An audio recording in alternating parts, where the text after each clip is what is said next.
Hi, Helena. Hi, Adam. And hi to all of our listeners. And really, it's a welcome back, not just to our listeners for Season 2, but Helena, welcome back to you. You are back in Australia, finally, and for good. Aussie, Aussie, Aussie. Oi, oi, oi. Oh my God, you've been gone for too long. You're supposed to say Aussie, Aussie, Aussie, and I'm supposed to say oi, oi, oi. Oh, sorry. Should we do that again? Aussie, Aussie, Aussie. Oi, oi, oi. There we go. It's done. It's right. Yeah. Okay. You're going to have to practice that a lot. It's like training. You're going to have to do a whole lot of reps every single day. You get up, the first thing you do is 50 jumps on the spot and 3 Aussie, Aussie, Aussies. Also, my oi, oi, oi was a little bit guttural for my liking, so I'm glad that I handed the baton to you.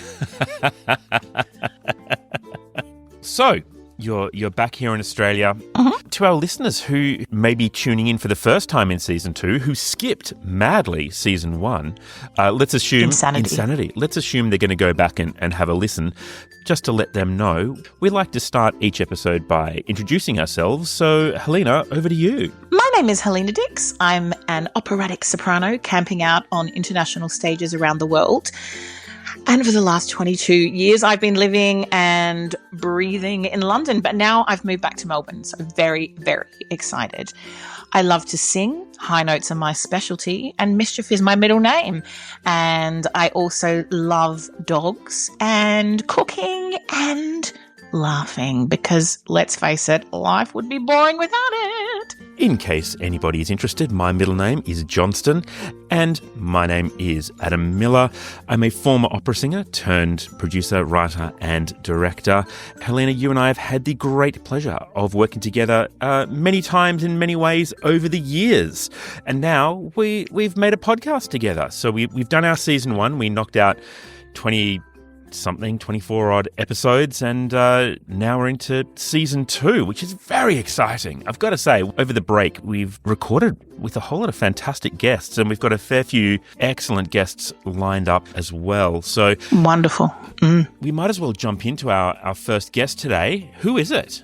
It's Melanie Hillman. And you've known Mel for a long time, haven't you? I first met Mel literally when I was about 19, and we were working together at the Knox School, or Knox Grammar, and she came in as kind of head of drama department, and I was teaching singing there, and we collaborated on our first musical together.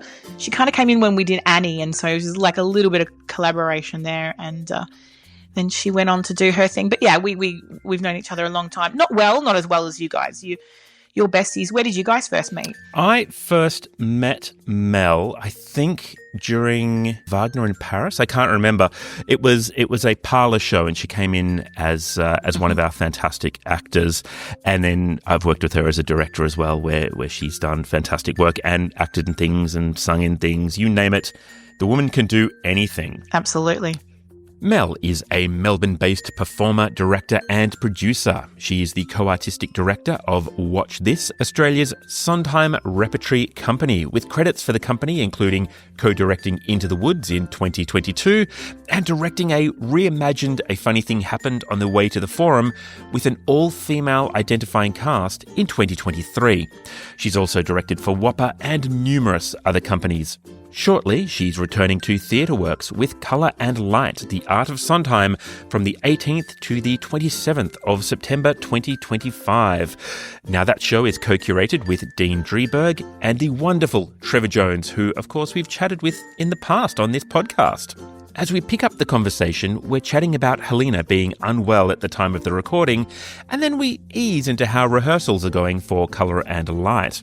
Make sure you hang around at the end of the chat. We've started doing a little wrap-up at the end of each interview, just with Helena and I, and it's quite fun. If that sounds interesting to you, then listen on. It's just lingering. It's me off now, and it's like I feel like I've gone through all the symptoms of flu, and then it gets better, and then like another one comes back, and I'm like, oh, hi, welcome. You were just here. Were you not exiting the building, or Yeah. Mel, when we had to cancel last week, it's because Helena wasn't well, and it turns out in the end she had flu and had to do her last 2 shows with the flu. No. Yeah, hideous. Jeez, it's a bit rough, mate. Yeah, it was. It sounded like a chipmunk or a squirrel, I think, maybe, whose testicles were pulled together by something atrocious. Right. It's probably the best way. Look, I'm sure that's not true, but I really like the description, so we'll go with it. It sounded like that to me. But anyway, it's always a bit dangerous opening your mouth and not actually knowing in a live performance whether the notes are going to come out or not. And that's literally what it was. Oh, it's terrifying. It's just going around. It's awful. Luckily, so far, I've managed to keep away from it. Don't say that. Well, I haven't. It's all around me, but... Yeah, those are famous last words, right?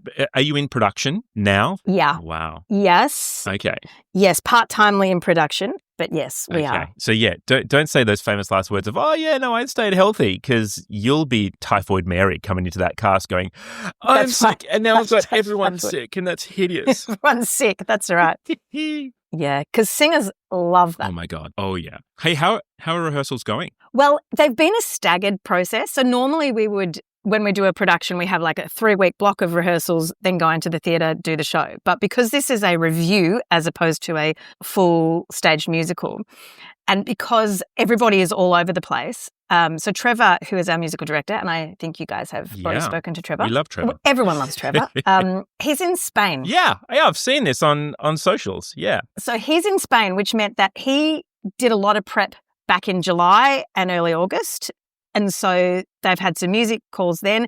Dean, my co-artistic director and co-director, is in the States. Oh, my God. Yep. So we've been doing things across the time path. But Thursday will be a rehearsal with me and the cast actually in the same place, except for Vidya, who is still in Sydney.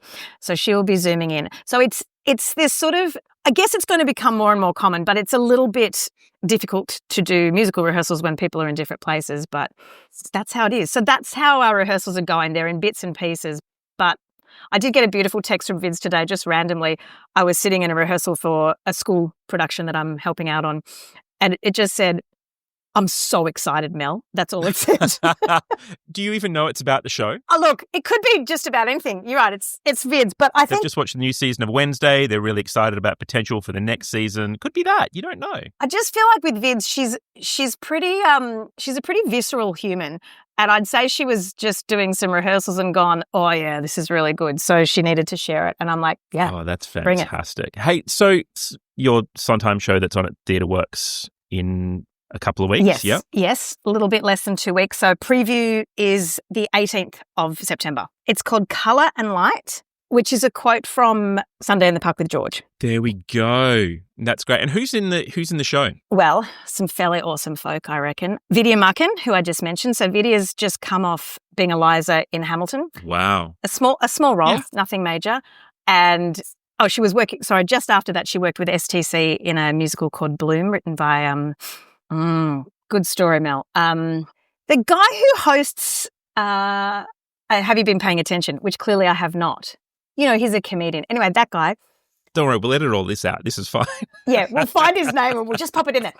So anyway, that's what Vids has been doing. And she's also been writing her own musical, but her first leading role was with us in Sunday in the Park with George back in 2019. So it's sort of like a homecoming for her. Yep. Which is wonderful. Then we've also got Nick Simpson-Deeks, he's a stalwart of our company. He's been in, I think, 7 of our shows in one way or the other. So he's coming home. We have the beautiful Johanna Allen, who is a true crossover artist, I guess. She's just most recently done Mrs. Lovett for Victorian Opera over in Dubai. Oh, great. And she's worked with us a few times before. And then we have an extraordinary young artist. I'm so excited. Their name is Jacob Rosario.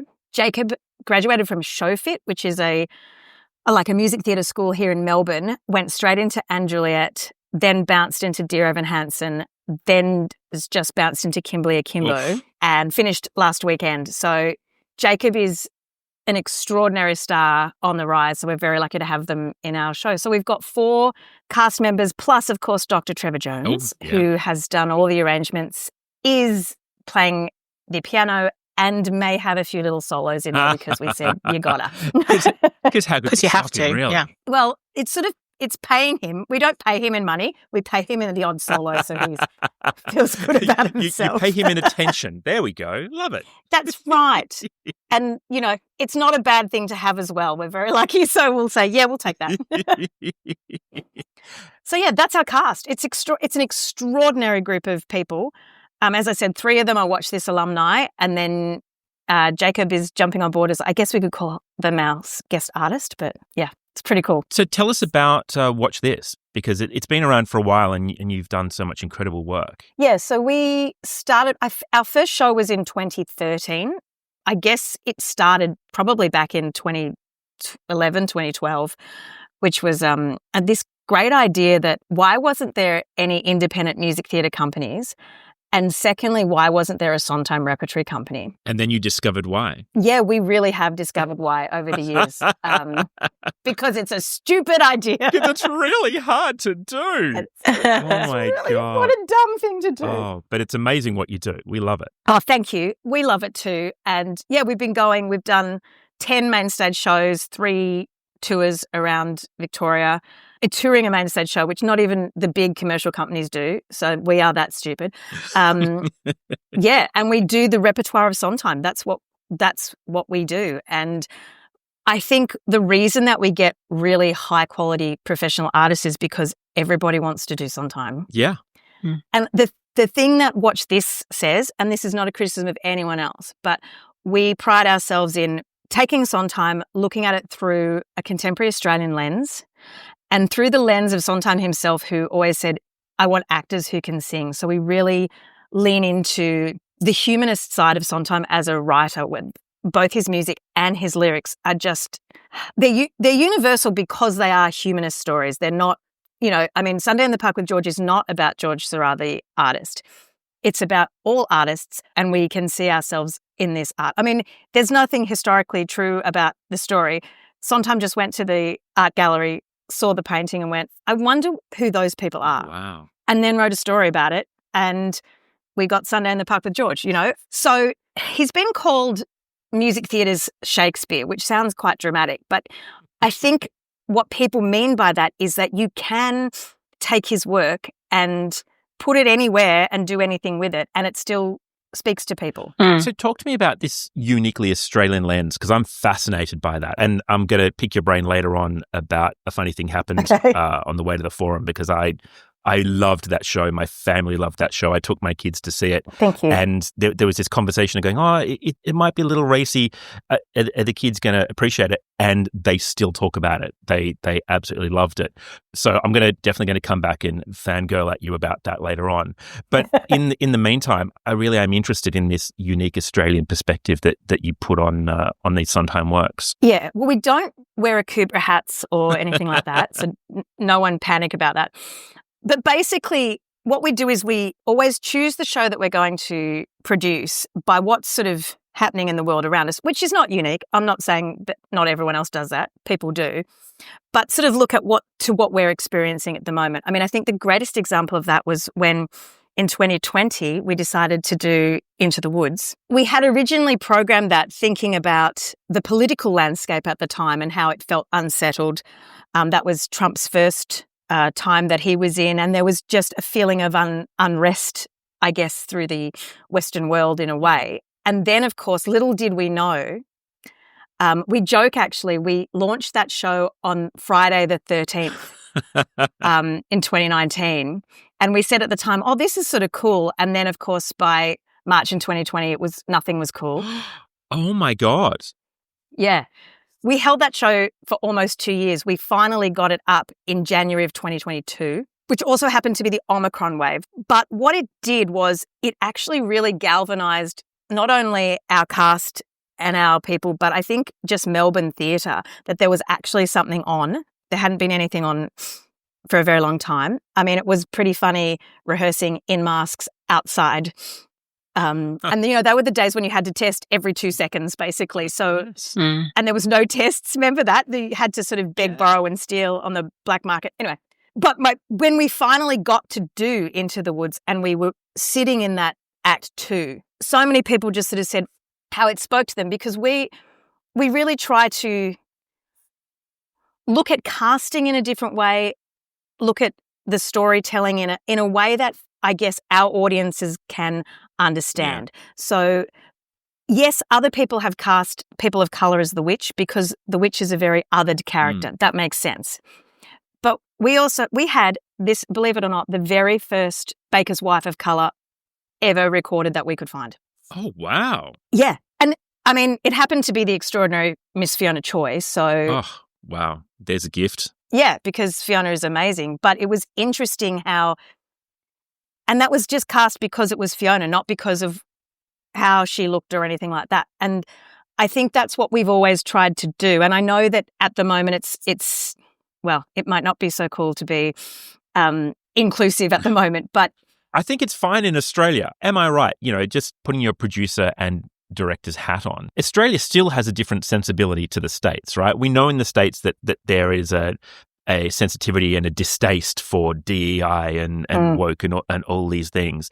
But in Australia, we're still pretty open and pretty inclusive, wouldn't you say? I think we want to be, but I think you still see in a lot of the bigger commercial productions a real underrepresentation of definitely people of colour, because obviously that's a really clear thing that we can see. Yeah.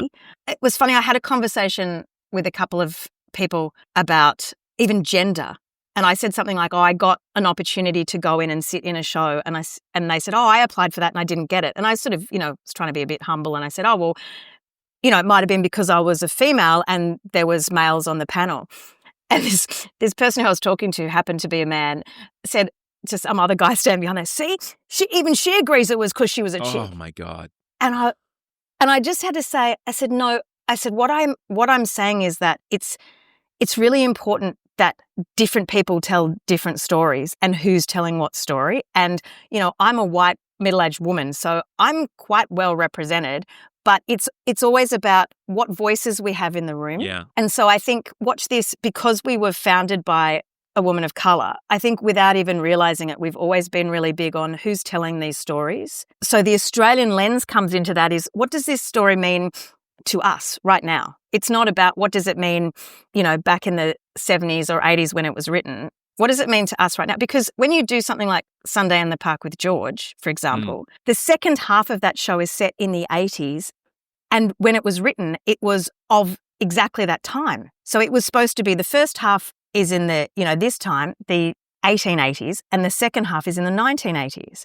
But when we did it in 2019, 1980s was a long time ago. Yeah, okay. So you can't I don't believe you can present the second half of that show as if it's the now, because it's not anymore. So it's about looking at how you direct that and saying, we've actually got two acts that are now period pieces in a way. Oh, wow. Yeah, I'd never thought of it like that. So when you're casting these shows then, what does a responsible reinterpretation look like when you have stories that you want to tell that may not be immediately found within the work? I think that's a really fun thing to do. So it's looking at what is the underlying story that Sondheim is trying to talk about. And remember that Sondheim was a white man, and his view, was a very interesting one in itself.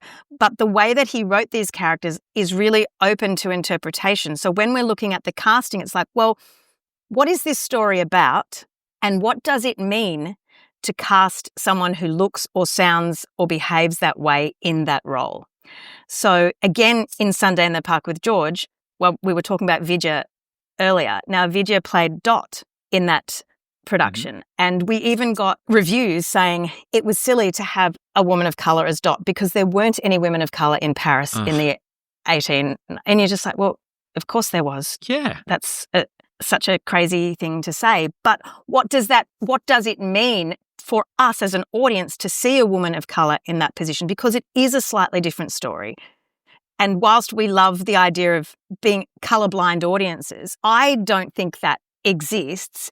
I think colour conscious is what is interesting. So what story are we telling when we cast?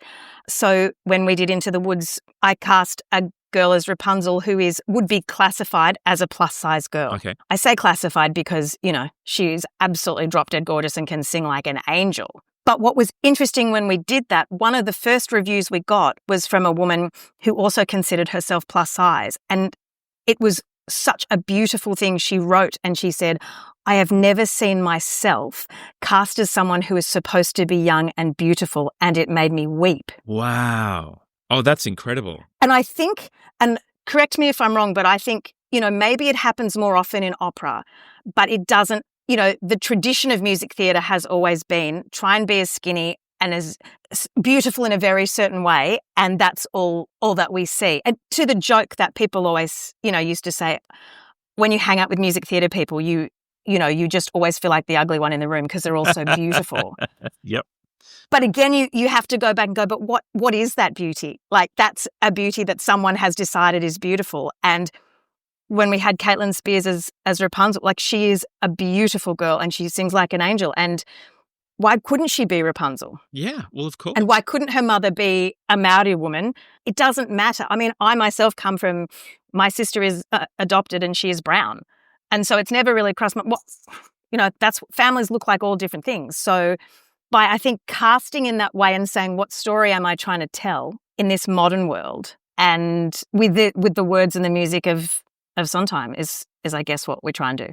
I think opera is definitely affected by it as well. Like, even though the traditional, format of opera, certainly of the past, is that, that we're all big and we, like the, ain't over till the fat lady sings and all that. But certainly in the last 10 to 12 years, it's been just as prominent in the opera world for casting. And I know myself, I did a production here of La Boheme with Melbourne Opera here last year, and they cast me as Musetta. And when they first asked me, I kind of chuckled because I thought, Musetta is traditionally a young little thin filly, who jumps up on the tables and has feathers and corsets and, does all the stuff. And both the director and the music director were like, no, Musetta is just outrageously gorgeous and sexy and beautiful, and she is what we make her to be. And I'm not backwards in coming forwards. I'm very comfortable in my skin and who I am. But it was just like a brief moment where I thought, oh, that's really odd. I never thought anyone would have asked me to sing that role because of that. I mean, of course, then you've got the flip side of like Mimi, who dies of consumption. That I understand. I mean, I'd need to spend a few years before looking convincing doing that. So, and I appreciate that I'm not going to sing Madame Butterfly because I don't look like that. So there are things stereotypically that I wouldn't do, but there is still a long list of roles that, traditionally would be cast in a certain viewpoint. And so it definitely happens in opera too. And it was so phenomenally liberating. And the director said to me as well, he was already on Team Helena before we'd even started because we'd worked together before. And he just said to me, I just know that we're going to create something gorgeous and sexy and fun. And because we both believed in it from the beginning. So, there was no doubt in our minds. And I did wonder, how that would come across or be portrayed in whether it be reviewers or public or anything. But because we, and I say we meaning the director and myself, but also the company, everyone was just so excited that I was doing it and so involved, and I could sing the shit out of it. So it left me to have just so much fun and be cheeky, which is not something I get to do very often on stage in a lot of the opera roles that I do. And it was really invigorating for me as a plus size woman doing a role like that, actually, that was just not your stereotypical kind of portrayal of the character. So I totally get that. Yeah, and I think it's so important to challenge audiences and say, your ideal of beauty, this beauty ideal that we all bitch about, like, we actually need to see it challenged. And why can't a plus size woman be sexy? Because my God, they can. And if we believe in it and we go with it, then there's no questioning it. And I think that's, to me, the role of artists and art. And we talk a lot about what is our job in this society, but it is to challenge and to, make people think about what they're seeing. And I mean, I think the screen has a lot to answer for in this way, because we're so used to seeing certain stereotypes and this is what this is and this is what this is. So then the theatre goes, oh, well, then we need to make this realistic. And you're right, Helena. I don't want to see a white person play Madame Butterfly. I don't want to see that because that's not their role. But a plus-size woman who's sexy as shit, Musetta is her role. And I think they're the choices that we also need to be mindful of, is like who's telling this. It comes back to who's telling the story. Yeah. For me, like whose story is it to tell and who's telling it? And I think that's what I love when you go and see productions like that, where you just go, yeah, well, this is who's telling the story. It might be my story. It's not my story. And I like going to shows where I'm like, yeah, this show is not clearly for me. That's cool. Yeah, exactly. Because it's for someone else. Yeah. So tell me about whose story A Funny Thing Happened on the Way to the Forum was, because as I mentioned earlier, it's still one of my favorite shows that I've seen. I loved what you did with it. Maybe for people who haven't seen it, do you want to tell them a little bit about your concept behind it and how you came up with the idea? Sure. So, in 23, we did A Funny Thing Happened on the Way to the Forum, which was Stephen Sondheim's first produced musical that he wrote the lyrics and the music for, but it was based on vaudeville acts, bawdy acts of the 1960s. And when we looked at it, I just looked at it and I said, there's so many sexist tropes in this. Like my first thing was, I don't know how to do this so that audiences of today, and really myself, would want to see it. I don't know what this show, in the form that it is, brings to our society anymore. And I'm not a cancel culture person where I just say that show is terrible, we should never do it again. I'm more about, okay, well, this show is actually really, really well written and so funny and clever in so many ways. How do we present it in a way that is palatable, is maybe the right word for audiences? And so I watched it and I read it, and I was just thinking, what happens if these words are said out of a female's mouth? What does that do to the crassness of it? And that's when I decided, well, you know what? I'm going to cast this whole show with females and see what that does. So we didn't hide the fact that they were females, but they were playing male parts, but they were visibly, clearly females.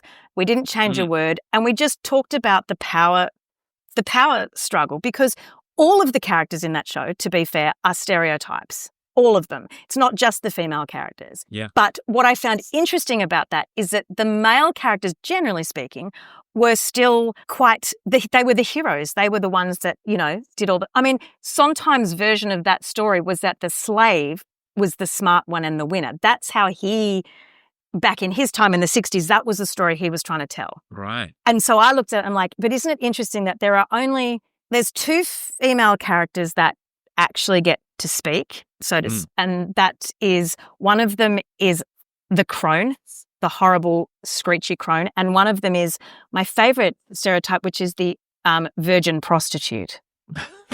So, the absolute perfect woman for a mad sort of joke. And then this horrible crone that is portrayed as being this naggy, horrible woman. And then the other females in the story are the courtesans who don't actually get to speak a word. No opinions, just nothing, yeah. No opinions. And the fascinating thing for me is at the end of the show, when everyone lives happily ever after, what happens is the courtesans are actually divided up to the male characters in the show. And the crone goes back to the man who's treated her really horribly. And Ophelia, the virgin prostitute, who then turns out to be not a virgin prostitute. Spoilers. Yeah, gets to marry the guy. And that's all the happily ever after. And I was like, holy shit, that's not happily ever after.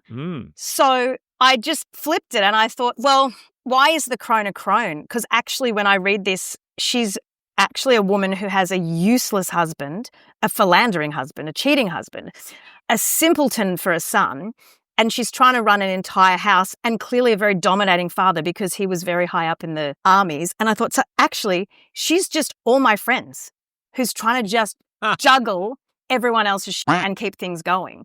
So I cast it with Sophie Weiss, who is what I would call typically beautiful, blonde, tiny, with an extraordinary voice, and let the audience sort of look at that and go, oh, that's not what we expected.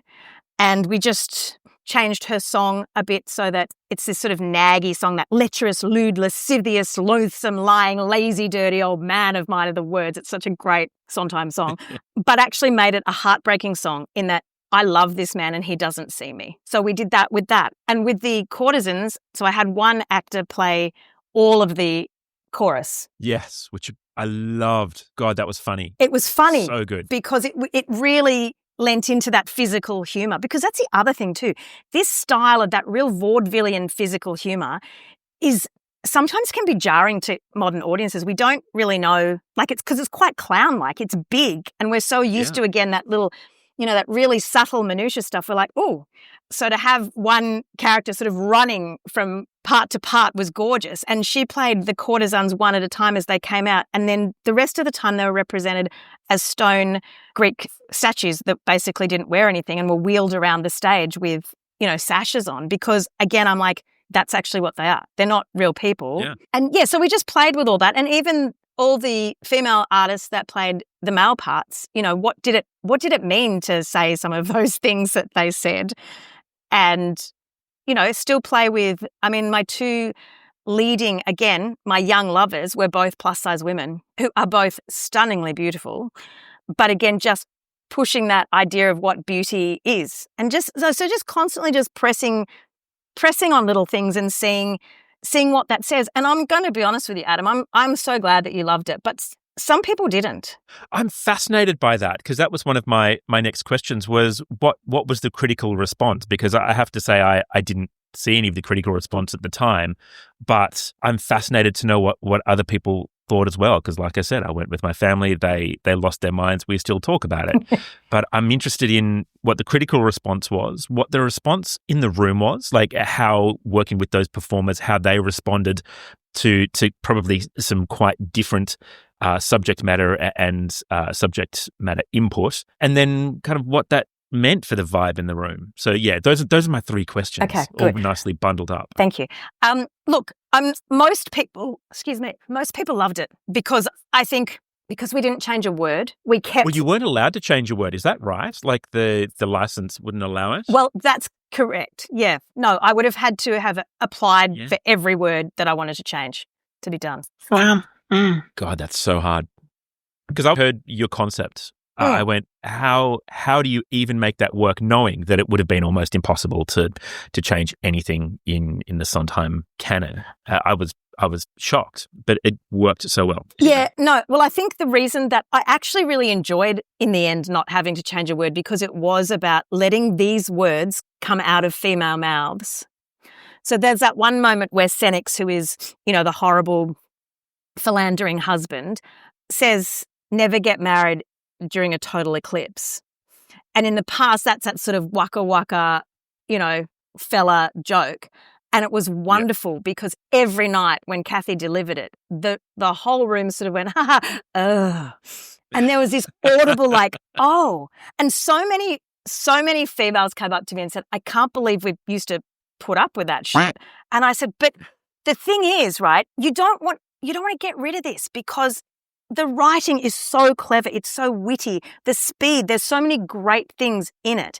It's just about, I think, rephrasing it. So most people loved it. There were some people who didn't and just said, I don't get it. And what were their problems with it? Like what were their criticisms? Most of the criticisms that I got were things like, I don't get, are they male or female? I don't get it. And I'm also okay with that too. I'm like, okay, well, I sort of put it out there for people to make their own minds up about, like, yeah. The fact it does help that in Greek and Roman times, men wore dresses. So I had girls in dresses on stage playing characters that spoke like men. We played around with physiques as well. Like, as I said, my two young love interests were both plus size women. My vicious, supposedly huge warrior was Louisa Scufani, who's 5 foot, but played around again. What does that mean? What is this supposedly strong, dominant character and why are they so? And so it all became about status a little bit and playing around with that. I guess it must be really difficult to do something like that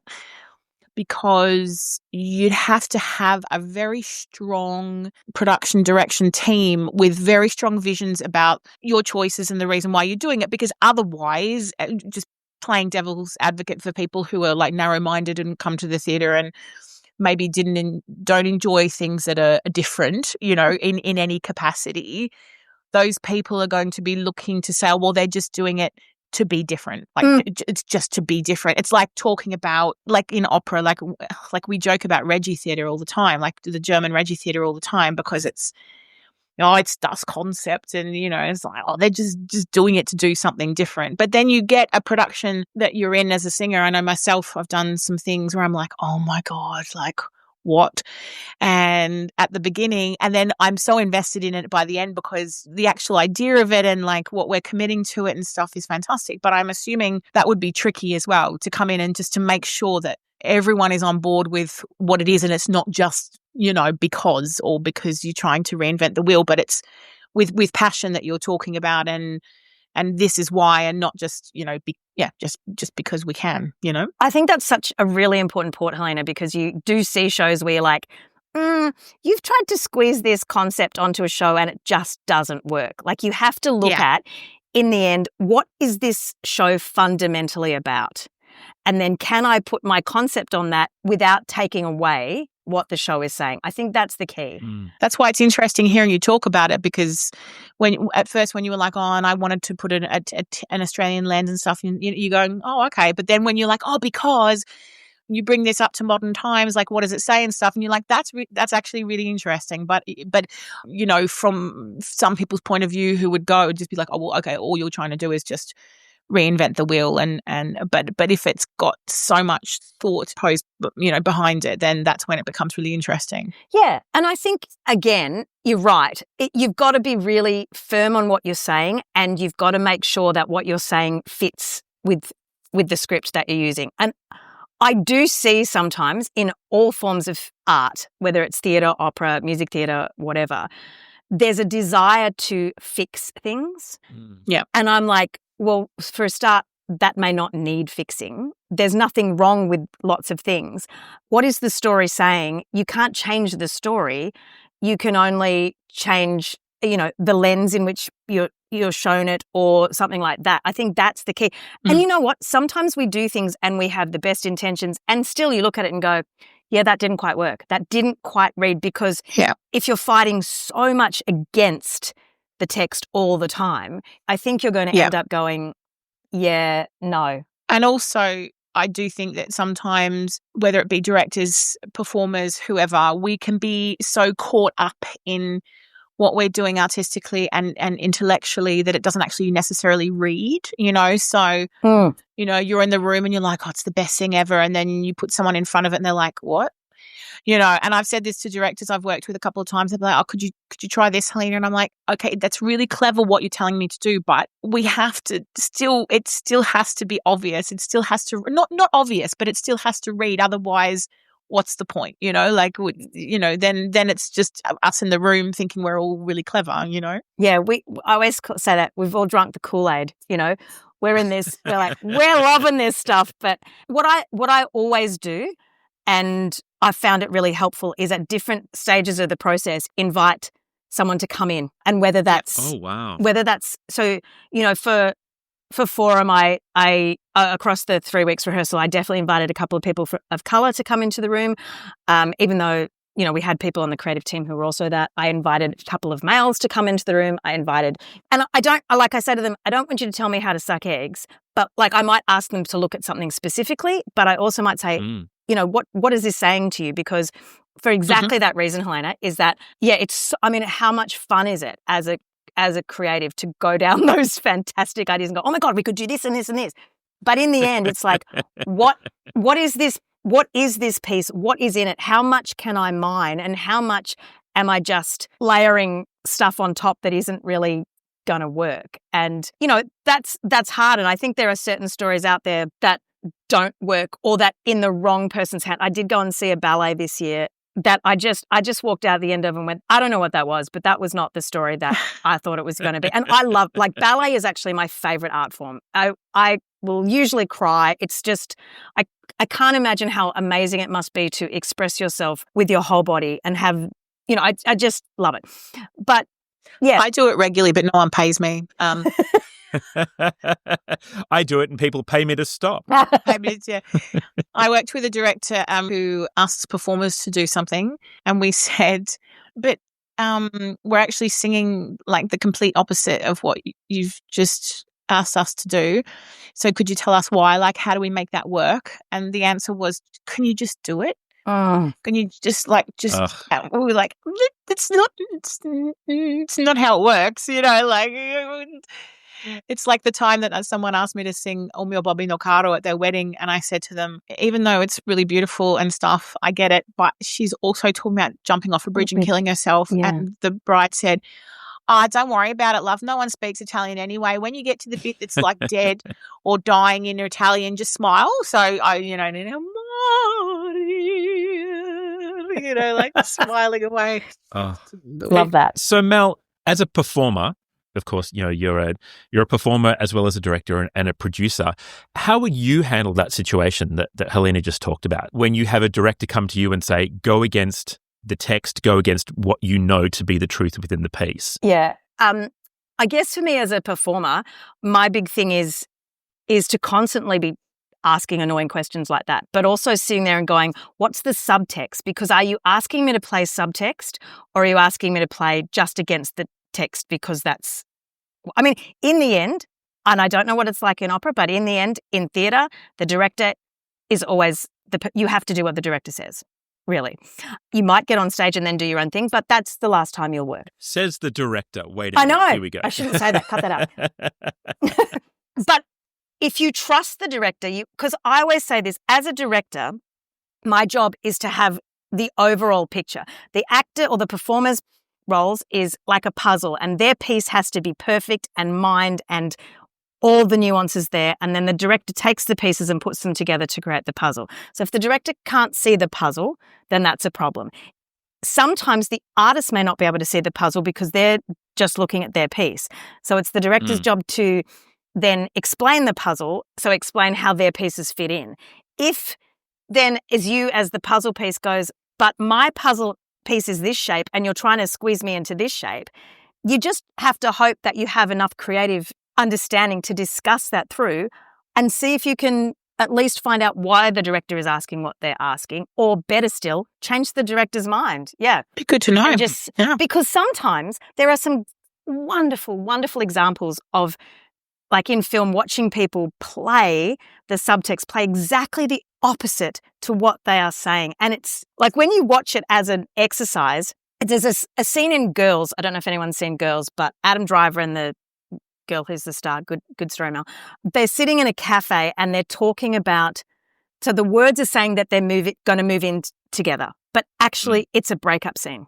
But they never, ever say that. They constantly are talking about how they're going to break. But you watch it and you know it's a breakup scene because you see it in their bodies, in their faces, and in the pain that they're saying. But actually, if you looked at it on the script, they're talking about moving in together. So to me, that is great acting, and that's really interesting directing. Yeah, that's clever. Yeah. But you're right, Helena. Sometimes, and I do see it in opera, but I see it in lots of things where someone's come in and gone, a director. I do see it in opera with theatre directors where they come and say, I'm going to save opera. So I'm going to do this. And you're like, yeah, but do you understand, one, the art form? Do you understand that these people, they can't stand on their head while they're singing? You know, they actually need to have other things going. But also, this is the story. So instead of trying to make Carmen something, acknowledge what Carmen is and that it's about, domestic violence. But let's not also sit in the trauma of that. Let's look at who this woman is and make her what she is, rather than, because I have seen, a Carmen where it's just horrendous, and you're like, I don't want trauma porn. Yeah, I don't need it. The best Carmen I ever saw was in Spain, in Barcelona, and it was just so brilliantly celebrated. Because they know how to do that stuff, right? And that for a start, they didn't have ballet dancers; they had flamenco dancers, and I'm like, I am in for this right now. I have bought my ticket. There. Michaela sang her aria, and people just stand up and cheered, so she sang it again. But actually, the most important thing that I saw was that Carmen was this really strong woman, and then she was murdered, and I'm like, that's the story. That's the story. She doesn't have to be a weakling, but she also, it's not his story. He's not the hero. No, but it's her story. Let's make her strong, but let's also not change the story that she's murdered because she's a strong, sexy woman. Yeah. So how do you find a through line? So coming back to Colour and Light, how do you find a through line in a musical review like that? Yeah. So what I've done, and Dean, I should mention Dean, Dreamberg, yes, Dean Dreamberg. Him and I what we did is I looked at how we could structure this piece so that because I think it's really important for a review to have some sort of structure. So we went back to, and we called it Colour and Light, the art of Sondheim. So we're sort of talking about Sondheim's artistry, both as a composer and a lyricist. So I then also went back into Sunday in the Park with George, and in that, George constantly says 5 words, which are his pillars of art, his pointillism painting. And it's order, design, tension, balance, harmony. Wow. And I said, they're our 5 points, and this show will travel through those 5 points. We don't we say the words at the very beginning of the show. We don't then come up and say, okay, now it's the order section, because I felt like that was a bit trite. and also maybe not everyone might hear that or get that in the show. And I'm okay with that too. That's, I think, another thing is it's also okay, I think, as a director to go, not everyone is going to get everything I'm saying, and that's all right. Yeah. Because there's layers to everything, you know. And I think musicians will come along and go, oh my goodness, Dr. Trevor Jones has outdone himself with these arrangements. That's the truth.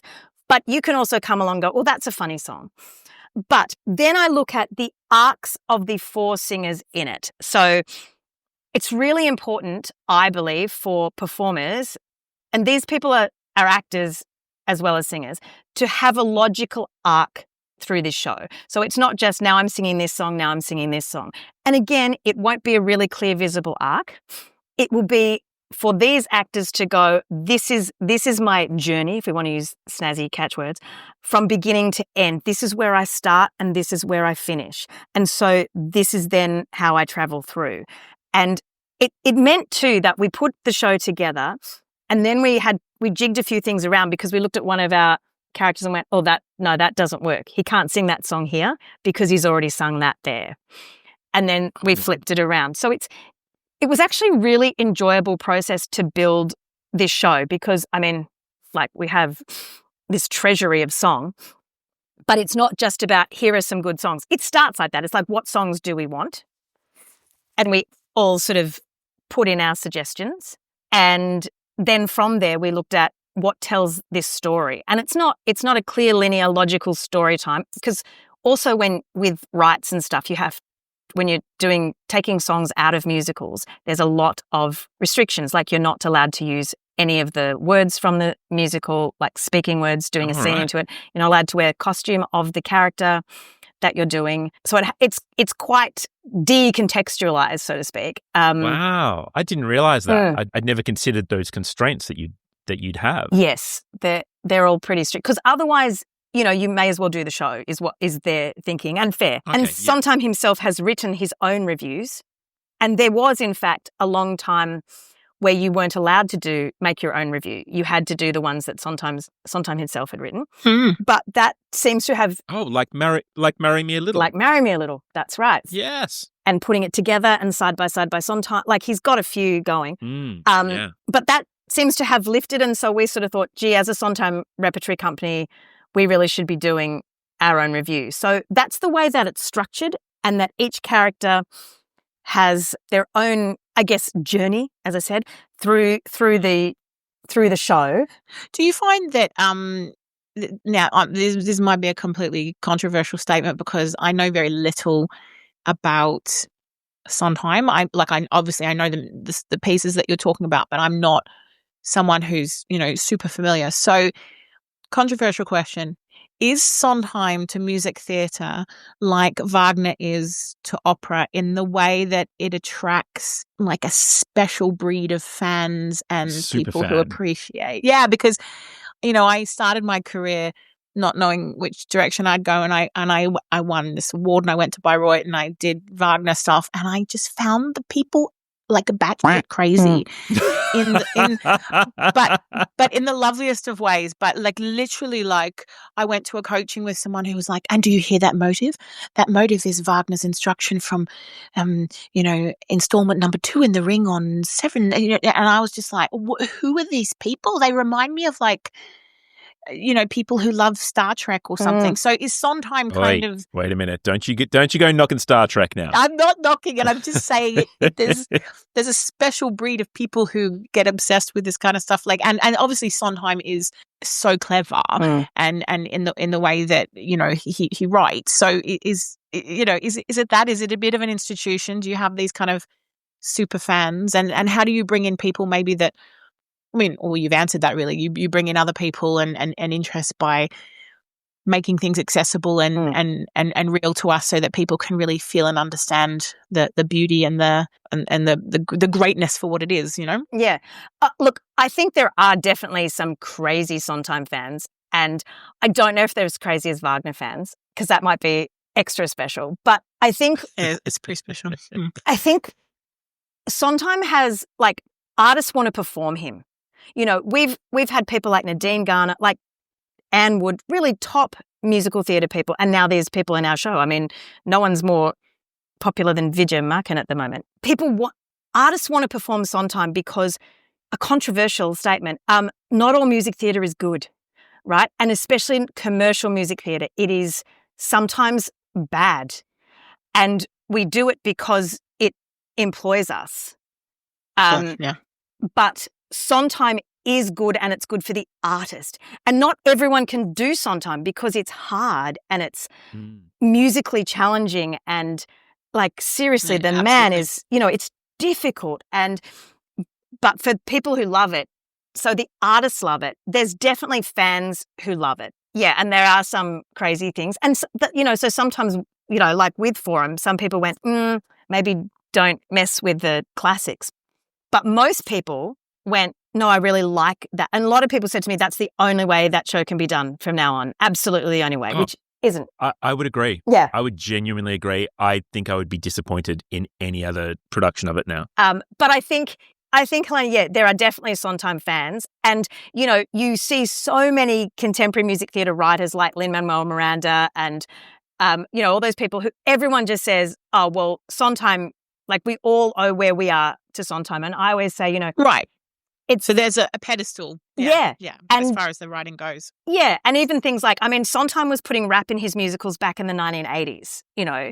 He was always exploring. He also, I believe, lived in a time, very luckily, where he didn't have to be a commercial success. And most of the time was not. And I think that's really important to know. Whereas his counterpart, Lloyd Webber, was much...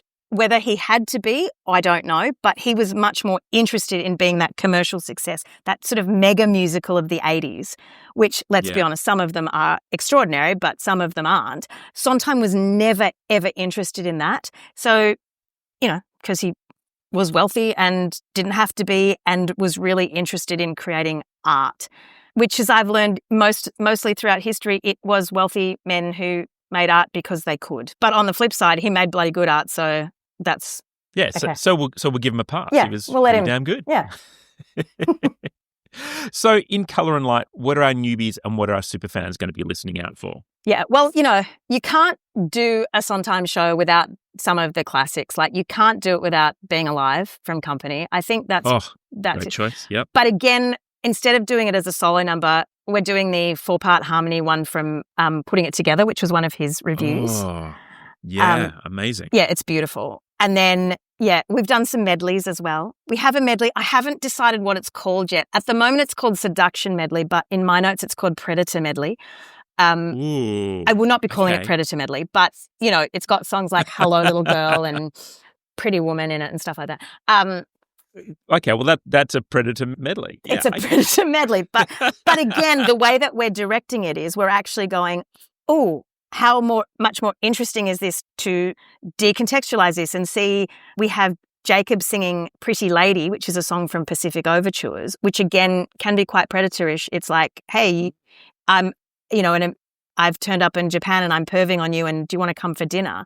And actually, we've got the idea of Jacob is going to be singing it to themselves in the mirror. Oh, wow. Exploring his gender and his character and all that sort of stuff. So answering your actual question, songs like Being Alive, It Takes Two from Into the Woods and Agony from Into the Woods, of course. Yeah. But again, we've got the two girls singing Agony because why should the boys have all the fun with that one? We've got some really songs that no one, well, that's not true. There will be people who know it, going back to Helena's superfan idea. But we've got songs, I love Back in Business from Dick Tracy. I think that's just me showing my age, but it's a great... Oh, my God. Dick Tracy, I love Dick Tracy. I don't know that at all. Yeah. It's one of my favourite soundtracks ever, Dick Isn't Tracy. it? It's so good. So we've got, a couple of songs from that. Some songs from, his lesser-known shows too. We do not have a song from Frogs, and that's mainly because Dean Drieberg said, absolutely not. But the other thing is with our set. So the way we've designed our set is I wanted it to look as though when the audience comes in, they're sort of in this, is it Sondheim's library? Is it his storage shed? We've got bits and pieces sort of littering the stage, probably not littering because our designer will have placed them very appropriately. But there are going to be some Easter eggs in there. So, every show will be represented in the set. But the idea is that you come in, yes, there's the seating bank, but there's also tables for people to sit on that look a bit more cabaret-esque. There's the one beautiful piano in the middle. There's warmth and intimacy, because I think that's what we want this show to be, a very intimate. It's a love letter to Sondheim. That's what we've called it.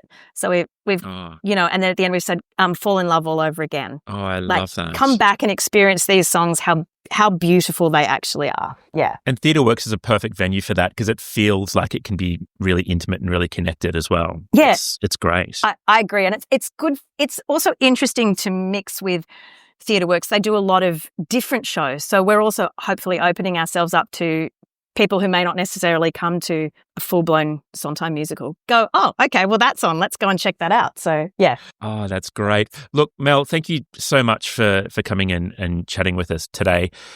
We've kind of reached the end of our time, and I know that you've got to head off. And Helena, not being well, we've got to let her get back to her sick bed. Yes. But before we let you go, we always like to finish with 5 rapid-fire questions.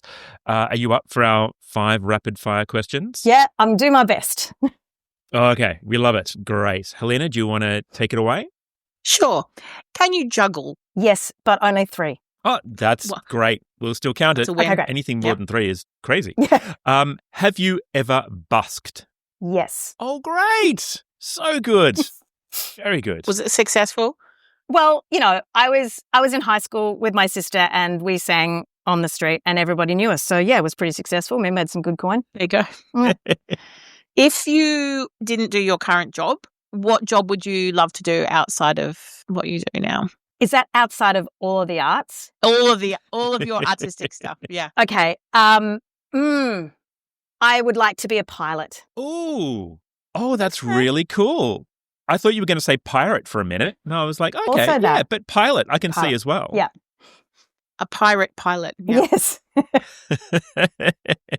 Right. You, as a performer, which we didn't get a chance to chat about at all, we'll have to have you back on the podcast Season another 3. time I'll come back chat for about your season life. 3. Yeah. That's it. Season 3. Let's lock it in. But if you could perform a duet with anyone in the world, living or dead, who would it be? Okay. Such a good question because there's so many names flying into my head right now, but the one that came up was Freddie Mercury. Great choice. I don't know why, because he would just sing me off the stage, but I don't care. I would just... Mark Cunningham will be pleased to know that, Adam. Yes, very much so. We'll fly him out to Australia. He's an English tenor that we're good friends with. Oh, he does a good Freddie Barcelona. Yeah. Oh, yes, great. Mel, if you had to enter every room with a personal theme song, what would it be? Do you mean so my theme song would be the same in every room? Correct. For the rest of your life. For the rest of your life. Okay, well, I do often host a kitchen disco, which just means inviting people into your kitchen and having to do snazzy entrances. That's this is not my answer, except it is because it's the first song that came into my head, and it's terrible, and I'm going to regret this. But it was "You're Never Fully Dressed Without a Smile" from Annie.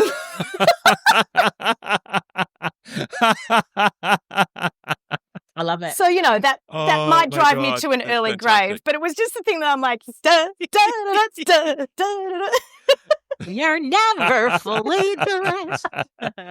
Yeah. Love it. Oh my God. I'll do a redo of that later, but that was one that came to my head, so there it is now. That in. Yeah. You're keeping that. That is brilliant, and we're giving that to you. You can definitely have it. No one will be fighting me for that one, no. Now, we also have a controversial sixth question that we tend to throw in. Mm-hmm. And Helena, I'll hand that over to you. Do you regularly or have you ever eaten pizza with a knife and fork? Yes, I have. Damn it. But may I justify it? Okay, Yes. You can justify it. I am gluten-free. Okay. And gluten-free pizza, when you reheat it, gets soggy. Soggy. So the middle, like the pointy corner bits, so I will sometimes have to use a knife and fork to do that because it's all mashy. But most of the time I try and use my hands. So that's my justification. I'm not proud of it. As long as the pizza isn't faulty, then you're going to go use your hands. Isn't faulty. Look, to be honest, gluten-free pizza is in itself faulty, so... Oh, look, on that definitely not faulty note, we'll wrap it up. But thank you so much for coming and chatting with us. We're delighted to see you again because, I've loved working with you over the years so many times. And Helena, you've known Mel since, let's just say a long time ago. Yeah, our paths crossed in weird and wonderful ways. So I was very excited to do this because I'm like, how funny, wild, but cool. It's and great. Thank you so much for having me. I will talk about Sondheim forever. So this was actually really lovely. Thank you for being so hospitable. Yay, fantastic. Well, look, thank you so much, and we'll see you at Colour and Light. Yes. Thank you, Mel. Bye. See you. Bye. Bye. Bye.